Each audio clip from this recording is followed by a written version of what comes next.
Speaker, I present the budget for 25-26. This budget continues our government's efforts to A. Accelerate growth, B.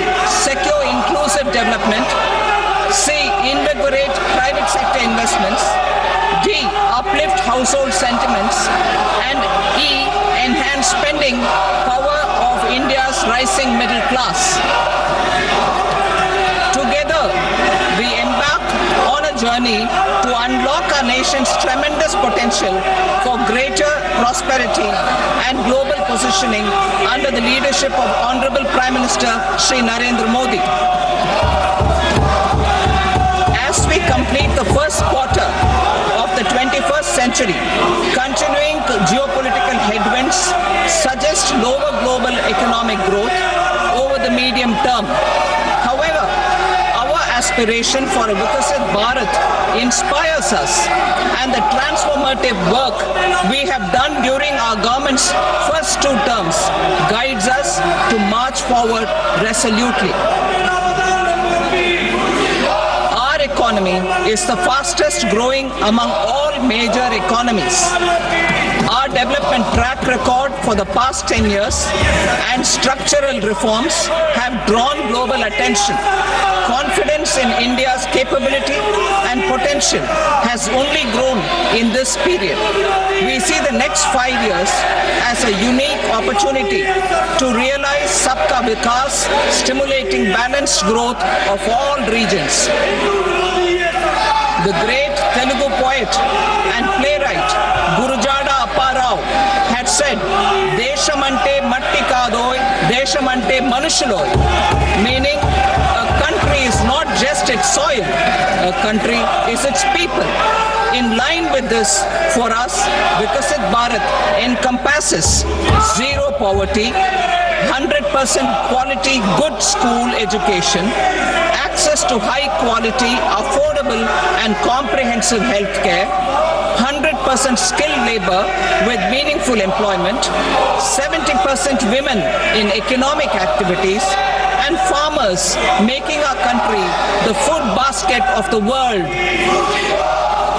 In this budget, the proposed development measures span 10 broad areas, focusing on Garib, Youth, Annadata and Nari, spurring agricultural growth and productivity, building rural prosperity and resilience, taking everyone together on an inclusive growth path, boosting manufacturing and furthering Make in India, supporting MSMEs, enabling employment-led development, investing in people, economy and innovation, securing energy supplies, promoting exports and nurturing innovation. For this journey of development, our 4 powerful engines are agriculture, MSME, investments and exports. The fuel, our reforms, our guiding spirit, inclusivity, and the destination, Vikasit Bharat. This budget aims to initiate transformative reforms across 6 domains. During the first 5 years, these will augment our growth potential and global competitiveness.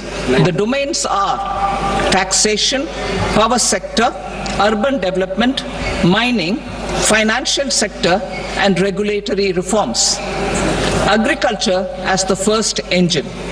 Now I move to specific proposals, beginning with agriculture as the first engine.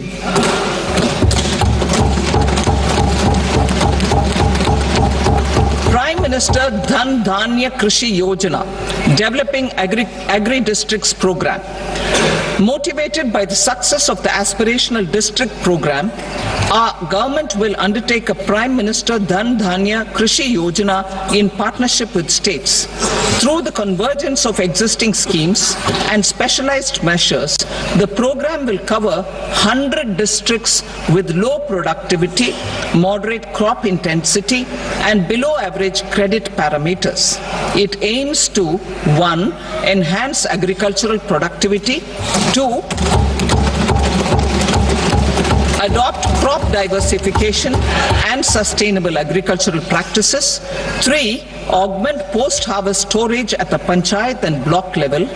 4, improve irrigation facilities. And 5, facilitate availability of long-term and short-term credit. This program is likely to help 1.7 crore farmers. Building rural prosperity and resilience. A comprehensive multi-sectoral rural prosperity and resilience program will be launched in partnership with the states. This will address underemployment in agriculture through skilling, investment, technology, and invigorating the rural economy. The goal is to generate ample opportunities in rural areas so that migration is an option but not a necessity. The program will focus on rural women, young farmers, rural youth, marginal and small farmers, and landless families. The details are in Annexure A. Global and domestic best practices will be incorporated, and appropriate technical and financial assistance will be sought from multilateral development banks. In phase 1, 100 developing agri-districts will be covered. Atmanirbharta in pulses. Our government is implementing the National Mission for Edible Oil Seed for achieving Atmanirbharta in edible oils. Our farmers have the capability to grow enough for our needs and more. 10 years ago, we made concerted efforts and succeeded in achieving near self-sufficiency in pulses. Farmers responded to the need by increasing the cultivated area by 50%, and government arranged for procurement and remunerative prices. Since then, with rising incomes and better affordability, our consumption of pulses has increased significantly. Our government will now launch a 6-year mission for Atmanirbharta in pulses with a special focus on Tuar, Urad and Masoor. Details are in Annexure B. Central agencies such as NAFED and NCCF will be ready to procure these 3 pulses as much as offered during the next 4 years from farmers who register with these agencies and enter into agreements. Comprehensive program for vegetables and fruits. It is encouraging that our people are increasingly becoming aware of their nutritional needs. It is a sign of a society becoming healthier. With rising income levels, the consumption of vegetables, fruits, and Shri Anna is increasing significantly. A comprehensive program to promote production, efficient supplies, processing, and remunerative prices for farmers will be launched in partnership with the states. Appropriate institutional mechanisms for implementation and participation of farmer producer organizations and cooperatives will be set up. Makhana board in Bihar. For this, there is a special opportunity for the people of Bihar. A Makhana board will be established in the state to improve production, processing, value addition, and marketing of Makhana. The people engaged in these activities will be organized into FPOs. The board will provide hand-holding and training support to Makhana farmers and will also work to ensure they receive the benefits of all relevant government schemes.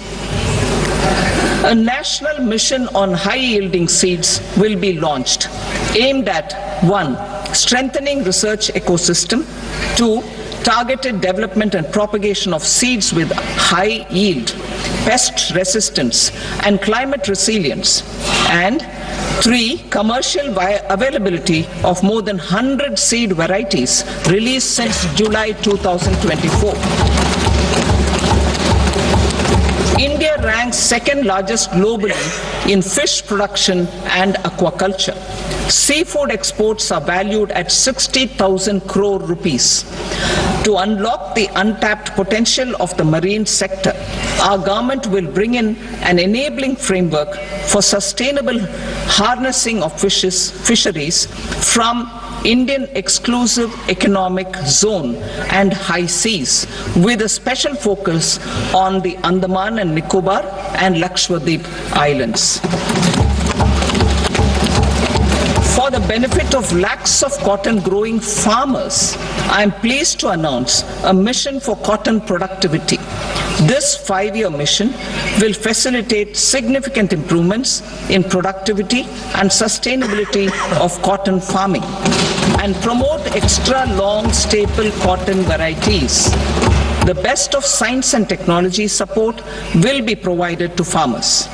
Aligned with our integrated 5F vision for the textile sector, this will help in increasing incomes of the farmers and ensure a steady supply of quality cotton for rejuvenating India's traditional textile sector. Kisan credit cards facilitate short-term loans for 7.7 crore farmers, fishermen and dairy farmers. The loan limit under modified interest subvention scheme will be enhanced from 3 lakh rupees to 5 lakh rupees for loans taken through the KCC.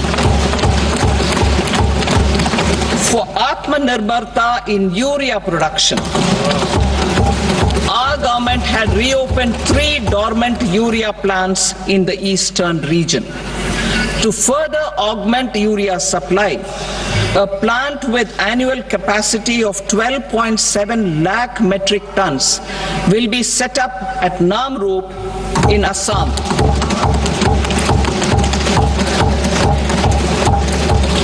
India Post, with 1.5 lakh rural post offices, complemented by the India Post Payment Bank and a vast network of 2.4 lakh Dak Sevaks, will be repositioned to act as a catalyst for the rural economy. Details are at Annexure C.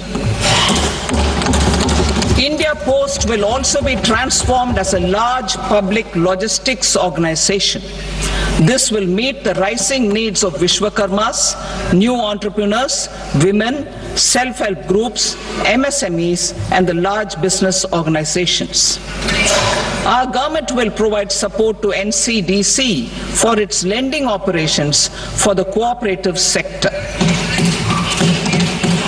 MSMEs as the second engine. Now I move to MSMEs as the second engine, which encompasses manufacturing and services with a focus on MSMEs numbering 5.7 crores. Currently, over 1 crore registered MSMEs, employing 7.5 crore people and generating 36% of our manufacturing, have come together to position India as a global manufacturing hub. With their quality products, these MSMEs are responsible for 45% of our exports. To help them achieve higher efficiencies of scale, technological upgradation, and better access to capital, the investment and turnover limits for classification of all MSMEs will be enhanced to 2.5 and 2 times respectively. This will give them the confidence to grow and generate employment for our youth. The details are given in Annexure D. To improve access to credit, the credit guarantee cover will be enhanced. First, for micro and small enterprises from 5 crore to 10 crore rupees, leading to additional credit of 1.5 lakh crores in the next 5 years. Second, for startups from 10 crore rupees to 20 crore rupees, with the guarantee fee being moderated to 1% for loans in 27 focus sectors which are important for Atmanirbhar Bharat. and for well-run exporter MSMEs for term loans up to 20 crore rupees. Also for the micro enterprises, we will introduce customized credit cards with a 5 lakh rupee limit for micro enterprises registered on Udyam portal. In the first year, 10 lakh such cards will be issued. Fund of funds for startups. The Alternate Investment Fund, AIFs, for startups have received commitments of more than 91,000 crores rupees. These are supported by the Fund of Funds set up with the Government of India's contribution of 10,000 crore rupees. Now, a new fund of funds with expanded scope and a fresh contribution of another 10,000 crore rupees will be set up. A new scheme will be launched for 5 lakh women, scheduled castes and scheduled tribes, first-time entrepreneurs. This will provide term loans up to 2 crore rupees during the next 5 years. The scheme will incorporate lessons from the successful Stand Up India scheme. Online capacity building for entrepreneurship and managerial skills will also be organized. Measures for labor-intensive sectors. To promote employment and entrepreneurship opportunities in labor-intensive sectors, our government will undertake specific policy and facilitation measures. To enhance the productivity, quality and competitiveness of India's footwear and leather sector, a focused product scheme will be implemented. The scheme will support design capacity, component manufacturing and machinery required for production of non-leather quality footwear, besides the support for leather footwear and products. The scheme is expected to facilitate employment for 22 lakh persons, generate over 4 lakh crore rupees and exports of over 1.1 lakh crore rupees. Measures for the toys sector. Building on the National Action Plan for Toys, we will implement a scheme to make India a global hub for toys. The scheme will focus on development of clusters, skills, and a manufacturing ecosystem that will create high-quality, unique, innovative, and sustainable toys that will represent the Made in India brand. Support for food processing. In line with our commitment towards Purvodaya, we will establish a National Institute of Food Technology, Entrepreneurship and Management in Bihar. The institute will provide a strong fillip to food processing activities in the entire eastern region. This will result in 1. Enhanced income for the farmers through value addition to their produce, and 2. Skilling entrepreneurship and employment opportunities for the youth. Manufacturing mission, furthering Make in India. Our government will set up a national manufacturing mission covering small, medium and large industries for furthering Make in India by providing policy support, execution roadmaps, governance and monitoring framework for central ministries and states. Details are in Annexure E. Given our commitment to climate-friendly development, the mission will also support clean tech manufacturing. This will aim to improve domestic value addition and build our ecosystem for solar PV cells, EV batteries, motors and controllers, electrolyzers, wind turbines, very high voltage transmission equipment and grid-scale batteries. Investment as the third engine. Now I move to investment as the third engine, which encompasses investing in people, investing in the economy, and investing in innovation. Investing in people. Saksham Anganwadi and Poshan 2.0. Saksham Anganwadi and Poshan 2.0 program provides nutritional support to more than 8 crore children, 1 crore pregnant women and lactating mothers all over the country, and about 20 lakh adolescent girls in aspirational districts and the Northeast region. The cost norms for these nutritional support will be enhanced appropriately. Atal Tinkering Labs. 50,000 Atal Tinkering Labs will be set up in government schools in the next 5 years to cultivate the spirit of curiosity and innovation and foster a scientific temper among young minds. Broadband connectivity to government secondary schools and PHCs. Broadband connectivity will be provided to all government secondary schools and primary health centers in rural areas under the BharatNet project. Bharatiya Bhasha Pustak Scheme. We propose to implement a Bharatiya Bhasha Pustak scheme to provide digital form Indian language books for schools and for higher education. This aims to help students understand their subjects better and in their language. National Centers of Excellence for Skilling. Building on the initiative announced in the July 24 budget, 5 national centers of excellence for skilling will be set up with global expertise and partnerships to equip our youth with the skills required for Make for India, Make for the World manufacturing. The partnership will cover curriculum design, training of trainers, and a skills certification framework and periodic reviews. Expansion of capacity in IITs. Total number of students in 23 IITs has increased 100% from 65,000 to 1.35 lakh in the past 10 years.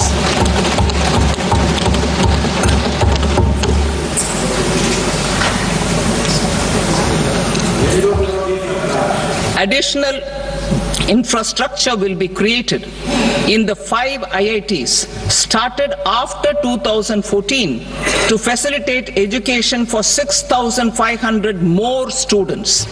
Hostel and other infrastructure capacity at IIT Patna will also be expanded.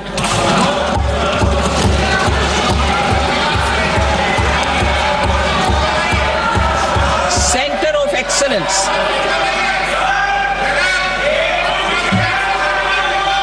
Center of Excellence in AI for Education. I had announced 3 centers of excellence in artificial intelligence for agriculture, health, and sustainable cities in 2023. Now a center of excellence in artificial intelligence for education will be set up with a total outlay of 500 crores.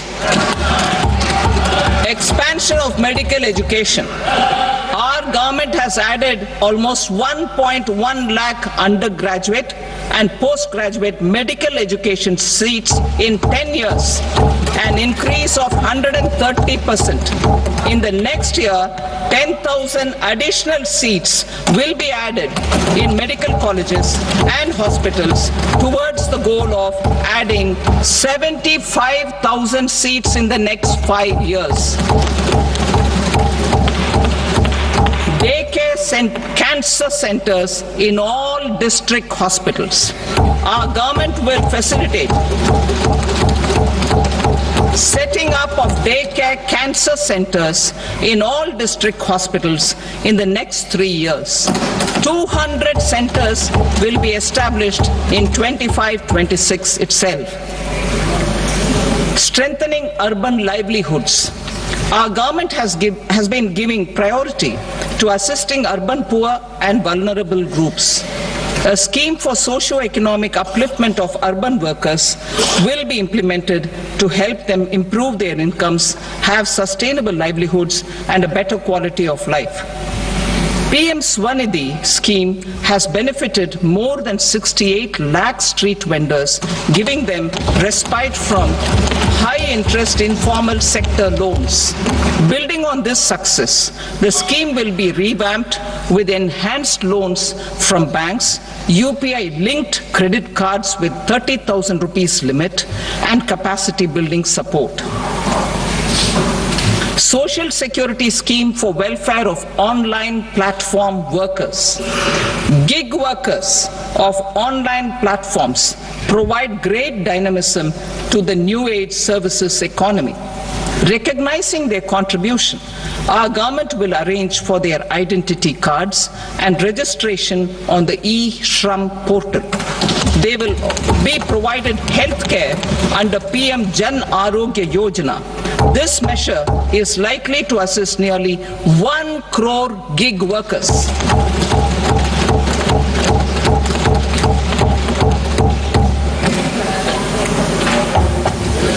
Investing in the economy.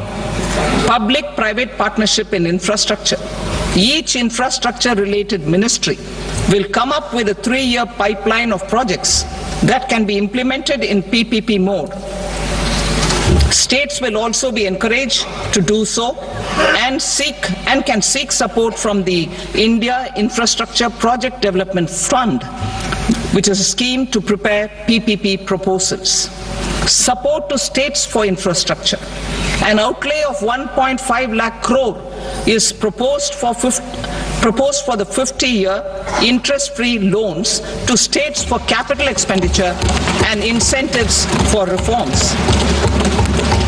Building on the success of the first asset monetization plan announced in 2021, the second plan for 2025 to 30 will be launched to plow back capital of 10 lakh crore in new projects. Regulatory and fiscal measures will be fine-tuned to support the plan. Jal Jeevan Mission.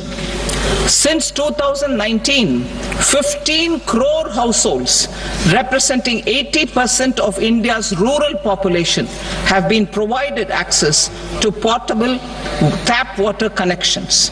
To achieve 100% coverage, I am pleased to announce the extension of this mission until 2028 with an enhanced total outlay. The mission's focus will be on the quality of infrastructure and O&M of rural piped water supply schemes through Jan Bhagidari. A separate MOU or separate MOUs will be signed with the states and union territories to ensure sustainability and citizen-centric water services delivery. Urban sector reforms. Building on the July budget proposals, urban sector reforms related to governance, municipal services, urban land and planning will be incentivized. Urban Challenge Fund. The government will set up an urban challenge fund of 1 lakh crore rupees to implement the proposals for cities as growth hubs, creative redevelopment of cities, and for water and sanitation purposes announced in the July budget. This fund will finance up to 25% of the cost of bankable projects, with a stipulation that at least 50% of the cost is funded from bonds, bank loans and PPPs. An allocation of 10,000 crore is proposed in 2025-26. Power sector reforms. We will incentivize electricity distribution reforms and augmentation of intrastate transmission capacity by states. This will improve financial health and capacity of electricity companies. Additional borrowing of 0.5% of GSDP will be allowed to states contingent on these reforms. Nuclear energy mission for Vikasit Bharat. Development of at least 100 gigawatt of nuclear energy by 2047 is essential for our energy transition efforts. For an active partnership with the private sector towards this goal, amendments to the Atomic Energy Act and the Civil Liability for Nuclear Damage Act will be taken up. A nuclear energy mission for research and development of small modular reactors with an outlay of 20,000 crore will be set up. At least 5 indigenously developed small modular reactors will be operationalized by 2033. Shipbuilding. The shipbuilding financial assistance policy will be revamped to address cost disadvantages. This will also include credit notes for shipbreaking in Indian yards to promote the circular economy. Large ships above a specified size will be included in the infrastructure harmonized master list. Shipbuilding clusters will be facilitated to increase the range, categories, and capacity of ships. This will include additional infrastructure, facilities, skilling, and technology to develop the entire ecosystem. Maritime Development Fund.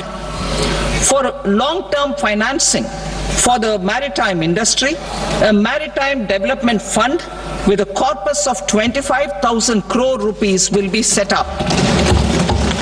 This will be for distributed support and promoting competition.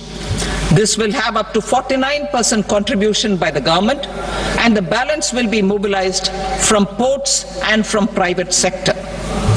UDAN regional connectivity schemes. UDAN has enabled 1.5 crore middle-class people to meet their aspirations for speedier travel. The scheme has connected 88 airports, and operationalized 619 routes. Inspired by that success, a modified UDAN scheme will be launched to enhance regional connectivity to 120 new destinations and carry 4 crore passengers in the next 10 years. 4 crore additional passengers in the next 10 years. The scheme will also support helipads and smaller airports in hilly, aspirational, and northeast regional districts. Greenfield airports will be facilitated in Bihar to meet the future needs of the state. These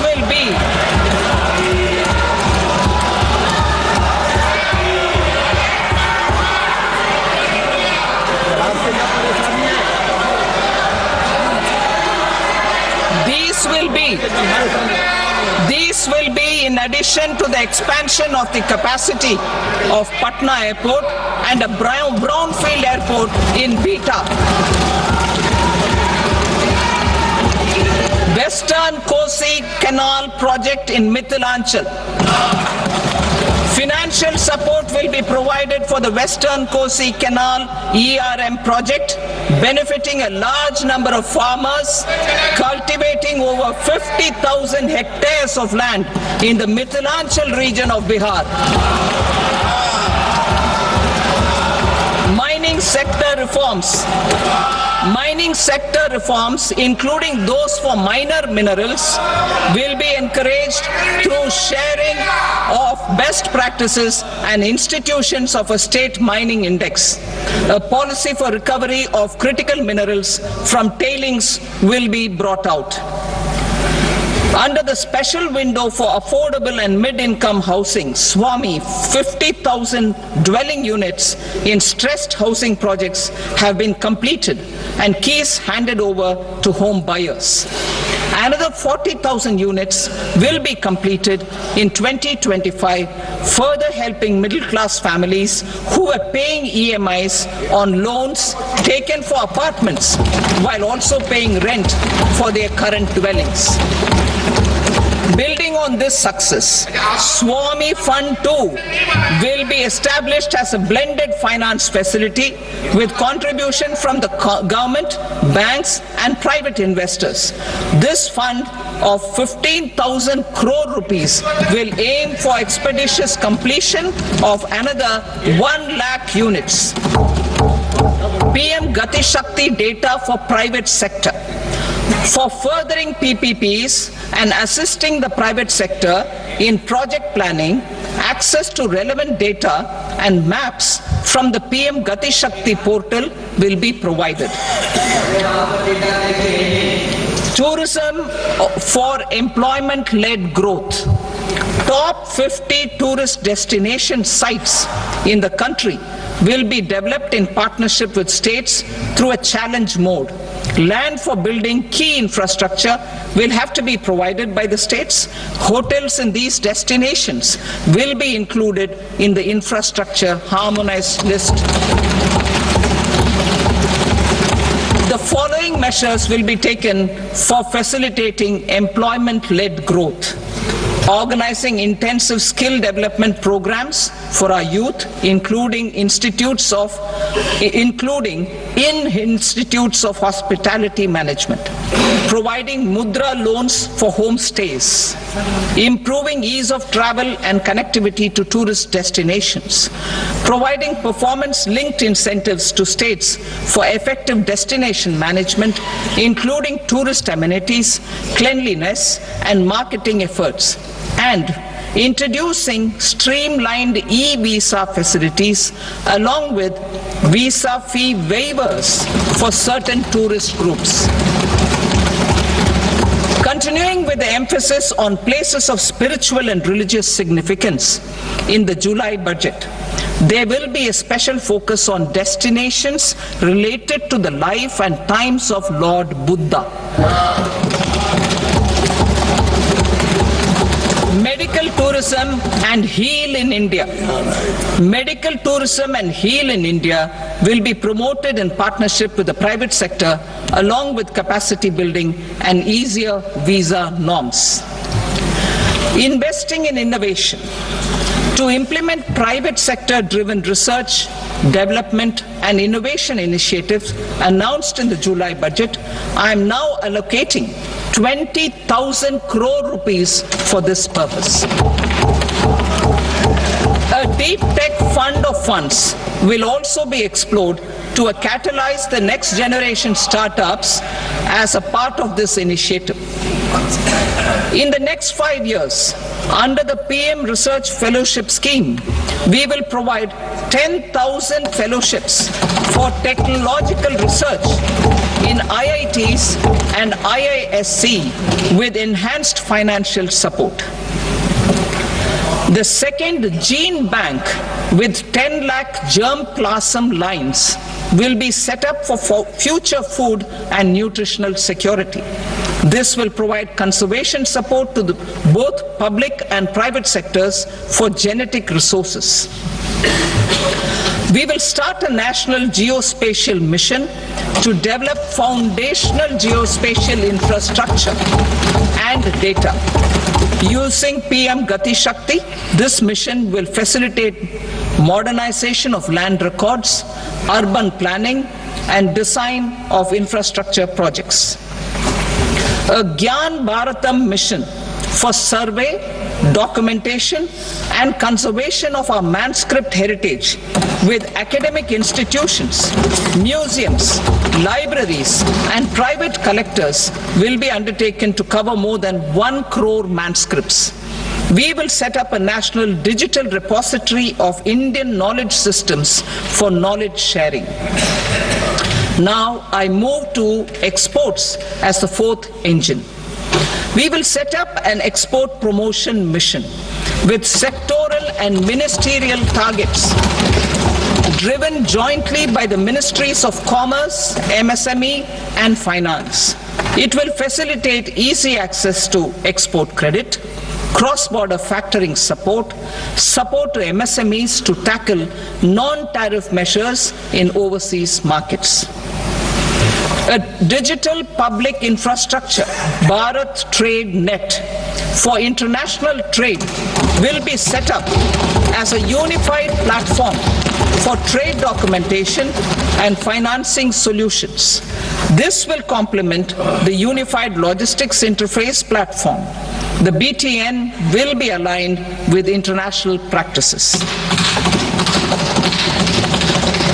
Support will be provided to develop domestic manufacturing capacities for our economy's integration with global supply chains. Sectors will be identified based on objective criteria. Facilitation groups with participation of senior officers and industry representatives will be formed for select products and supply chains. Through this, there are huge opportunities related to Industry 4.0, which needs high skills and talent. Our youth have both. Our government will support the domestic electronic equipment industry to leverage this opportunity for the benefit of our youth. A national framework will be formulated as guidance to states for promoting global capability centers in emerging Tier 2 cities. This will suggest measures for enhancing availability of talent and infrastructure, building bylaw reforms, and mechanisms for collaboration with industry.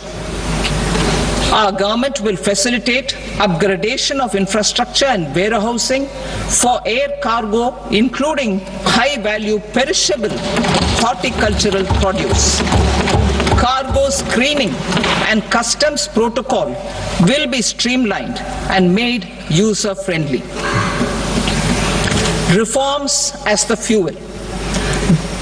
Over the past 10 years, our government has implemented several reforms for convenience of taxpayers, such as faceless assessment, 2, taxpayer charter, 3, faster returns, 4, almost 99% returns being on self-assessment, and 5, Vivad Se Vishwas scheme.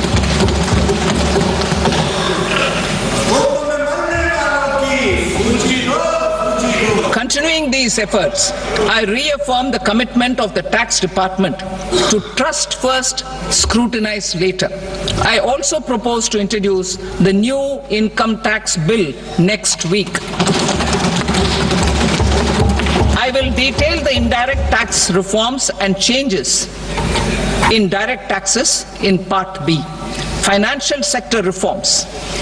The FDI limit for the insurance sector will be raised from 74 to 100%. This enhanced limit will be available for those companies which invest the entire premium in India. The current guardrails and conditionalities associated with foreign investment will be reviewed and simplified.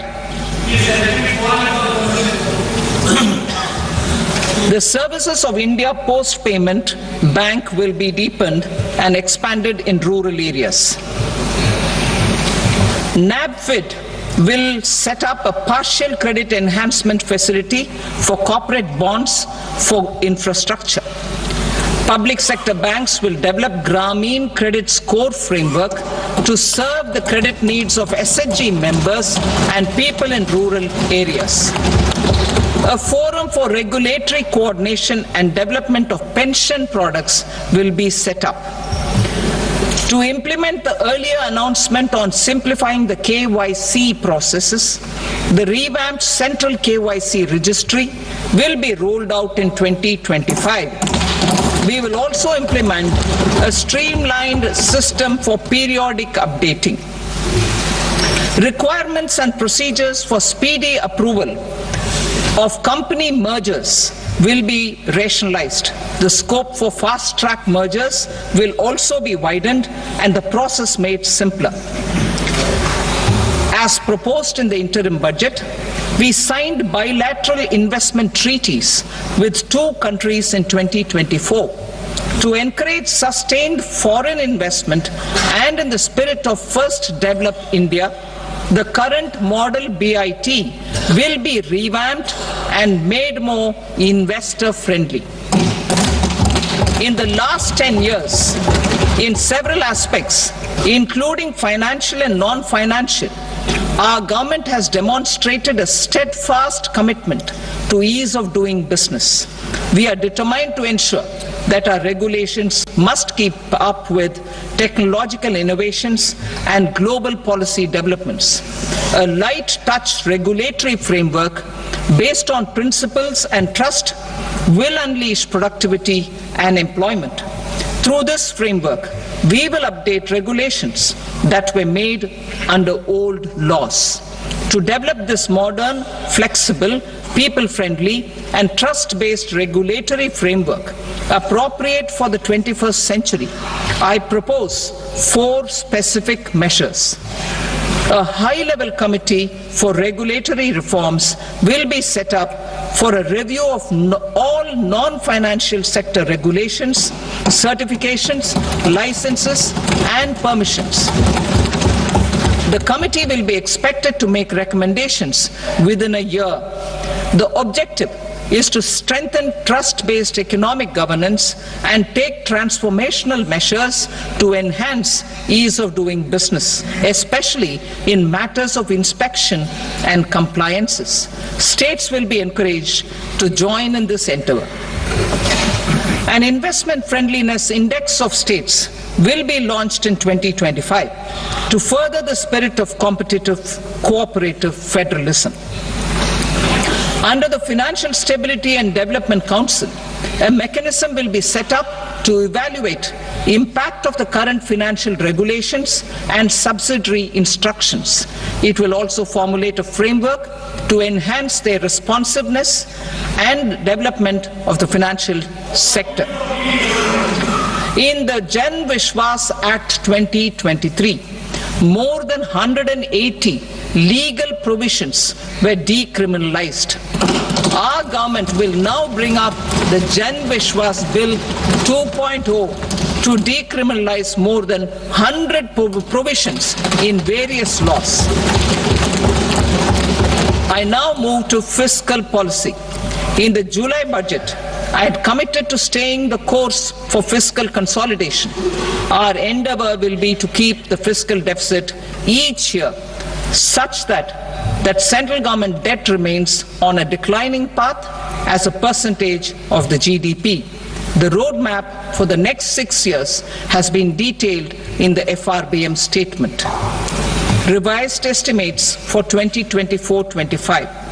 The revised estimate of the total receipts other than borrowings is 31.47 lakh crore rupees, of which the net tax receipts are 25.57 lakh crore rupees. The revised estimate of the total expenditure is 47.16 lakh crore rupees, of which the capital expenditure is about 10.18 lakh crore rupees. The revised estimate of the fiscal deficit is 4.8% of the GDP. Budget estimates for 25-26. Coming to 25-26, the total receipts other than borrowings and total expenditure are estimated at 34.96 lakh crore rupees and 50.65 lakh crore rupees respectively. The net tax receipts are estimated at 28.37 lakh crore rupees.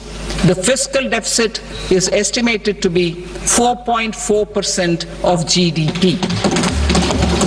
To finance the fiscal deficit, the net market borrowings from dated securities are estimated at 11.54 lakh crore.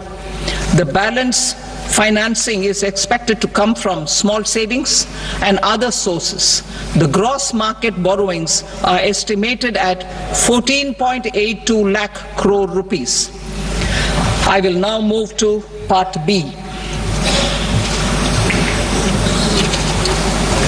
Indirect taxes. My proposals relating to customs aim to rationalize tariff structure and address duty inversion. These will also support domestic manufacturing and value addition, promote exports, facilitate trade, and provide relief to common people. Rationalization of customs tariff structure for industrial goods.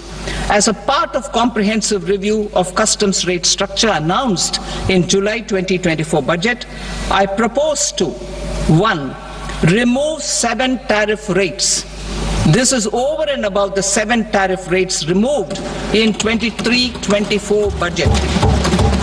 After this, there will be only 8 remaining tariff rates, including 0 rate. 2. Apply appropriate cess to broadly maintain effective duty incidence, except on a few items where such incidence will reduce marginally. 3. Levy not more than 1 cess or surcharge. Therefore, I propose to exempt social welfare surcharge on 82 tariff lines that are subject to a cess. I shall now take up sector-specific proposals.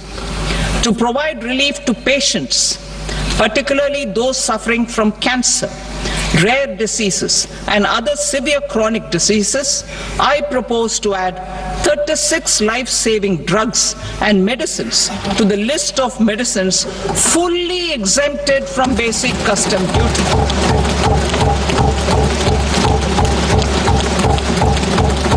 I also propose to add 6 life-saving medicines to the list attracting concessional custom duty of 5%. Full exemption and concessional duty will also respectively apply on the bulk drugs for manufacture of the above. Specified drugs and medicines under patient assistance programs run by the pharmaceutical companies are fully exempt from BCD, provided the medicines are supplied free of cost to the patients. I propose to add 37 more medicines along with 13 new patient assistance programs. Support to domestic manufacturing and value addition. Critical minerals. In the July 2024 budget, I had fully exempted BCD on 25 critical minerals that are not domestically available. I had also reduced BCD of 2 other such minerals to provide a major fillip to their processing, especially by MSMEs. Now, I propose to fully exempt cobalt powder and waste, the scrap of lithium-ion battery, lead, zinc, and 12 more critical minerals.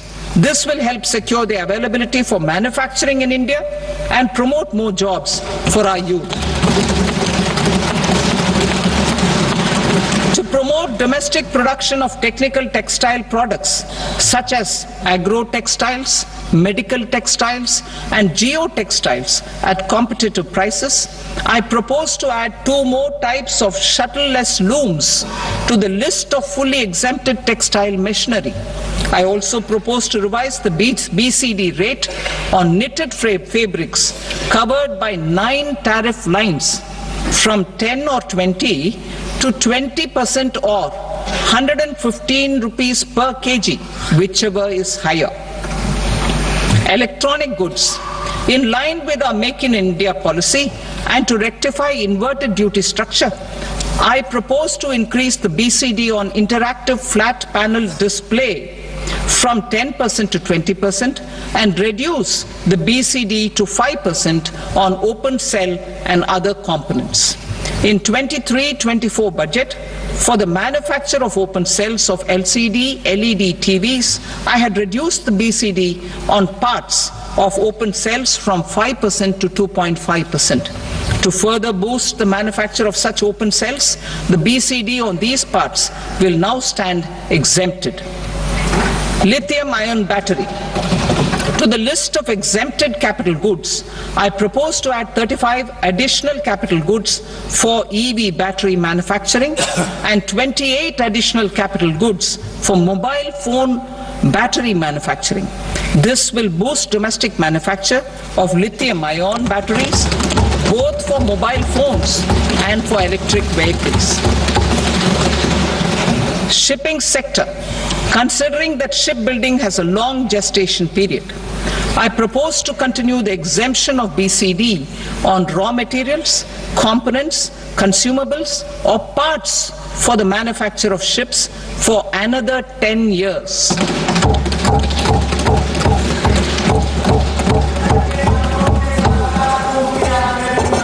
I also propose the same dispensation for shipbreaking to make it more competitive.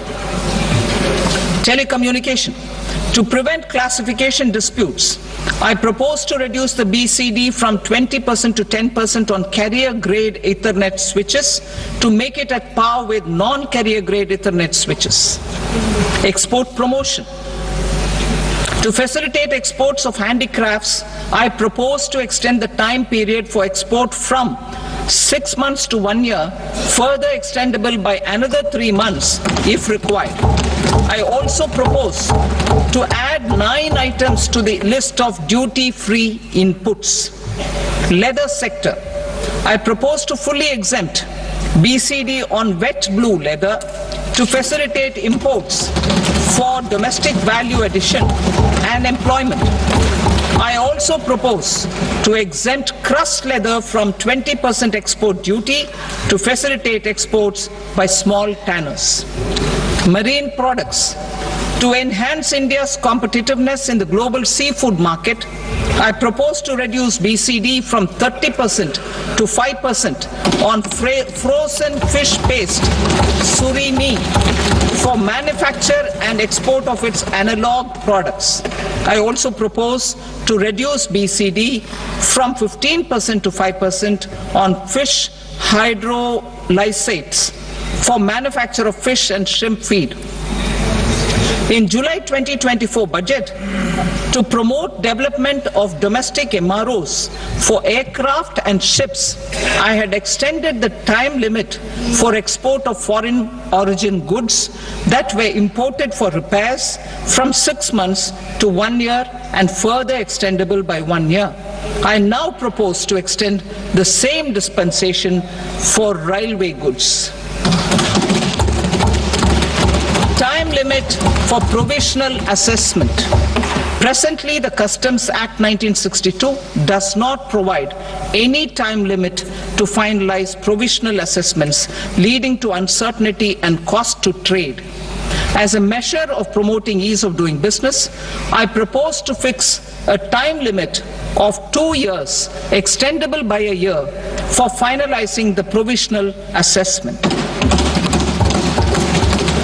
I propose to introduce a new provision that will enable importers or exporters, after clearance of goods, to voluntarily declare material facts and pay duty with interest but without penalty. This will incentivize voluntary compliance.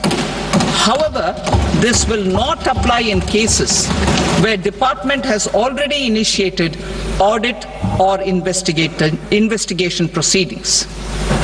For industry to better plan their imports, I propose to extend the time limit for the end use of imported inputs in the relevant rules from 6 months to 1 year.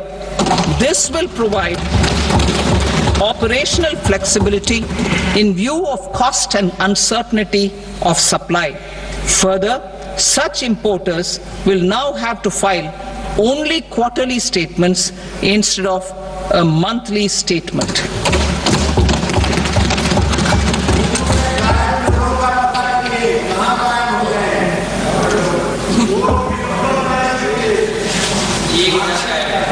I now come to my direct tax proposals. In Part A, I have briefly underlined taxation reforms as one of key reforms to realize our vision of Vikasit Bharat. In respect of criminal law, our government had earlier ushered in Bharatiya Nyaya Sanhita, replacing Bharatiya Danda Sanhita. I am happy to inform this august House and the country that for new income tax bill will carry forward the same spirit of Nyaya in its drafting as well. The new bill will be clear and direct in text, with close to half of the present law in terms of both chapters and words. It will be simple to understand for taxpayers and tax administrators, leading to tax certainty and reduced litigation. Reforms, however, are not a destination. They are means to achieve good governance for our people and economy. Providing good governance primarily involves being responsive. The Thirukural captures this in verse 542, which reads, "Vaanokki vaazhum ulagallam, mannavan kol nokki vaazhum kudi," meaning, just as the living beings live expecting rains, citizens live expecting good governance. Our government is committed to keeping an ear to the ground and a finger on the pulse and responding while balancing our national building efforts.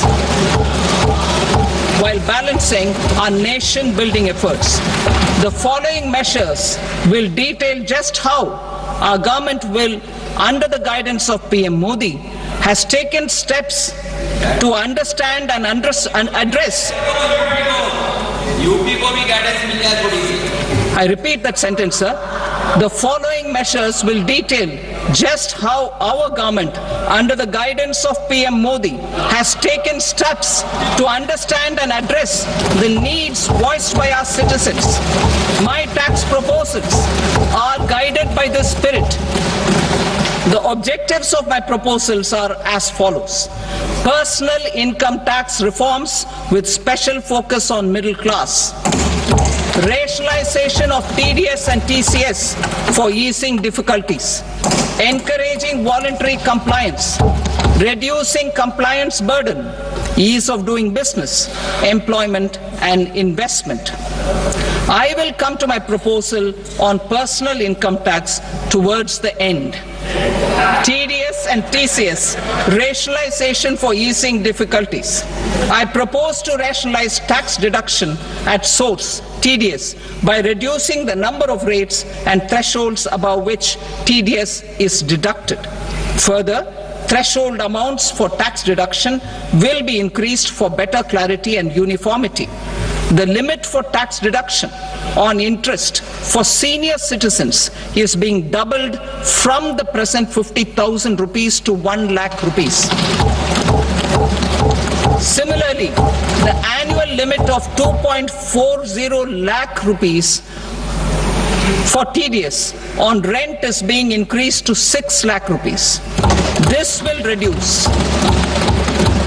reduce the number of transactions liable to TDS, thus benefiting small taxpayers receiving small payments. The threshold to collect tax at source, the TCS, on remittances under RBI's liberalized remittance scheme, the LRS, is proposed to be increased from 7 lakh to 10 lakhs. I also propose to remove TCS on remittances for education purposes, where such remittances is out of a loan taken from a specified financial institution. Both TDS and TCS are being applied on any transaction related to sale of goods. To prevent such compliance difficulties, I propose to omit the TCS. I also propose that the provisions of the higher TDS deduction will now apply only in non-PAN cases. In July 2024, the delay for payment of TDS up to the due date of filing statement was decriminalized. I propose to provide the same relaxation to TCS provisions as well. The government under the leadership of Prime Minister Modi believes in Sabka Saath, Sabka Vikas, Sabka Vishwas and Sabka Prayas. In line with this, we brought in updated return facility in 2022 for voluntary compliance by taxpayers who had omitted to report their correct income. Our trust in taxpayers was proved right. Nearly 90 lakh taxpayers voluntarily updated their incomes by paying additional tax. Taking this trust further, I now propose to extend the time limit to file updated returns for any assessment year from the current limit of 2 years to 4 years.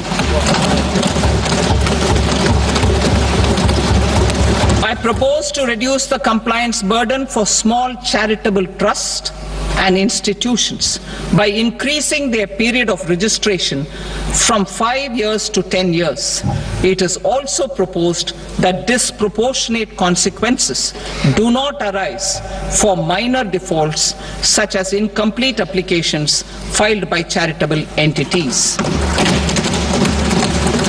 Presently, taxpayers can claim the annual value of self-occupied properties as nil only on the fulfillment of certain conditions.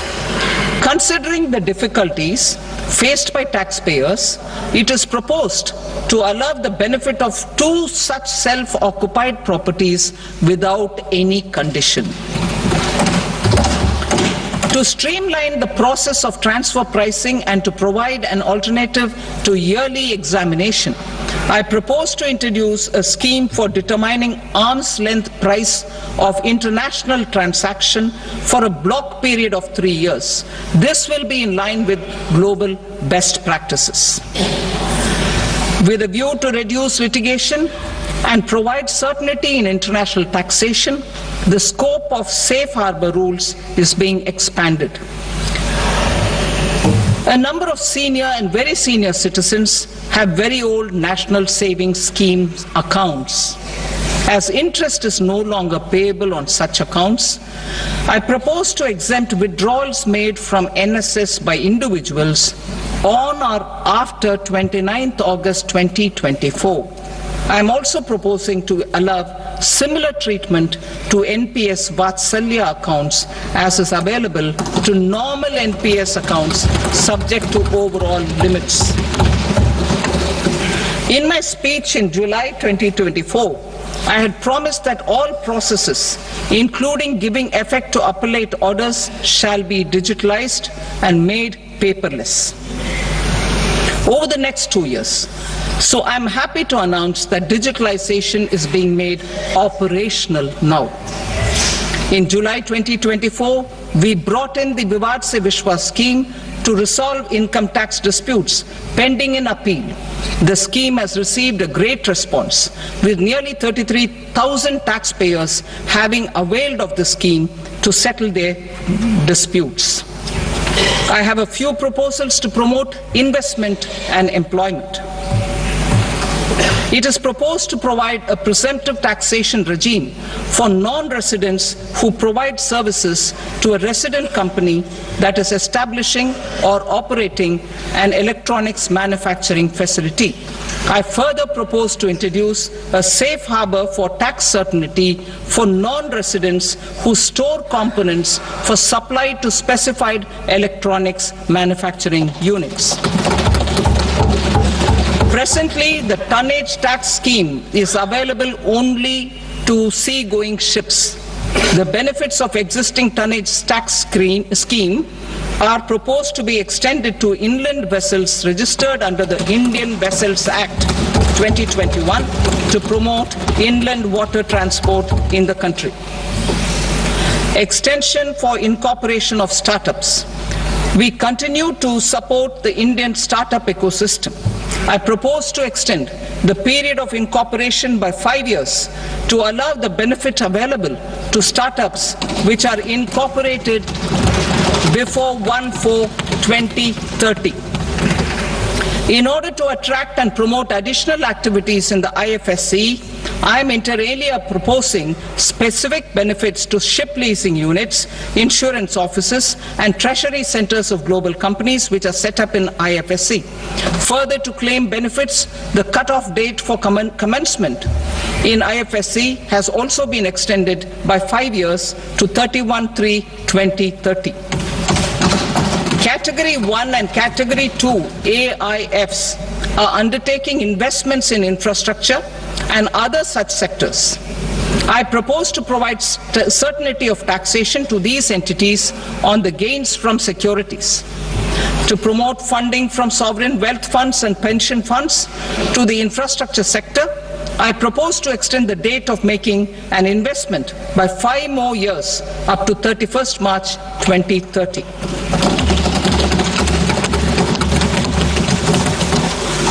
Personal income tax reforms with special focus on middle class.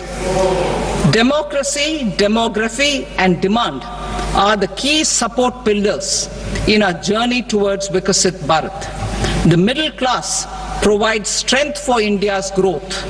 This government, under the leadership of Prime Minister Modi, has always believed in the admirable energy and ability of the middle class in nation building. In recognition of their contribution,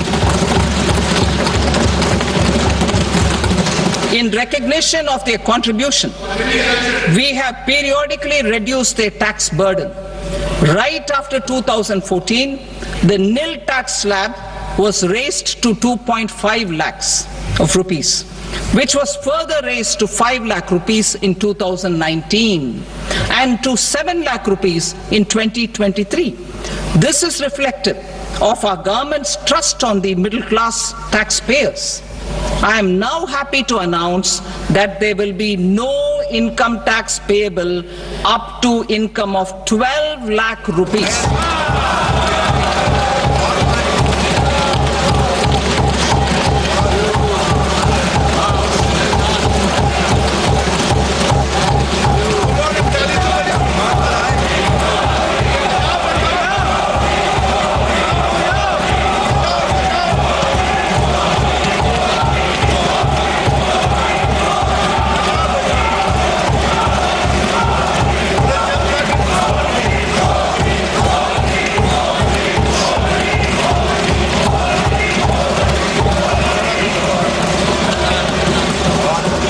So, average income of 1 lakh per month other than the special rate income such as capital gains under the new regime.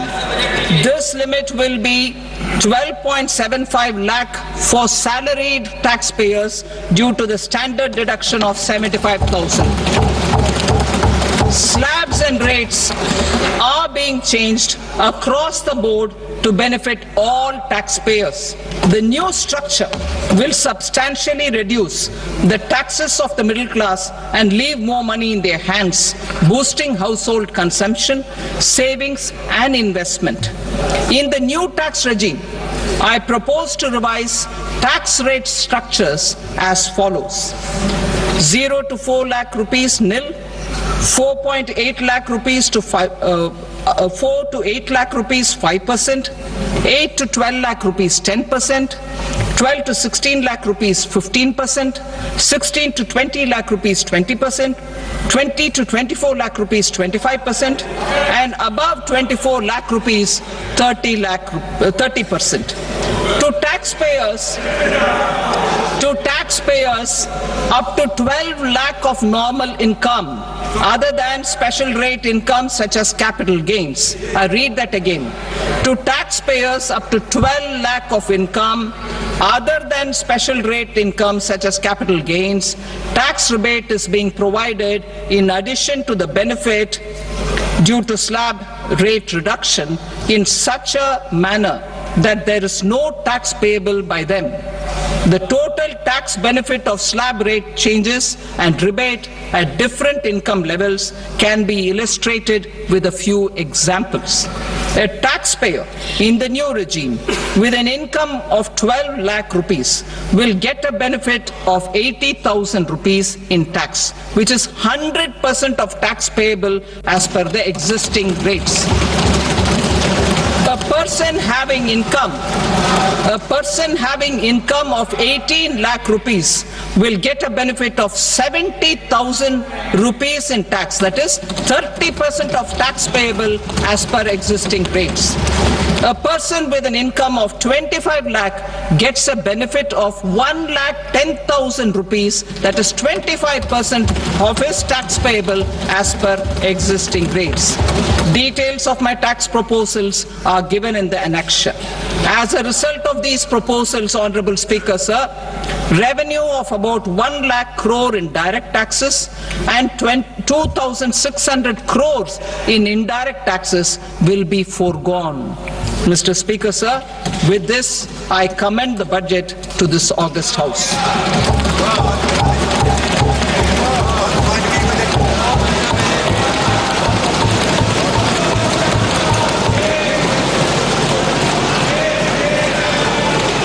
Item number 2, Srimati Nirmala Sitharaman. Sir, with your permission, I rise to lay on the table the following statements under Section 3(1) of the Fiscal Responsibility.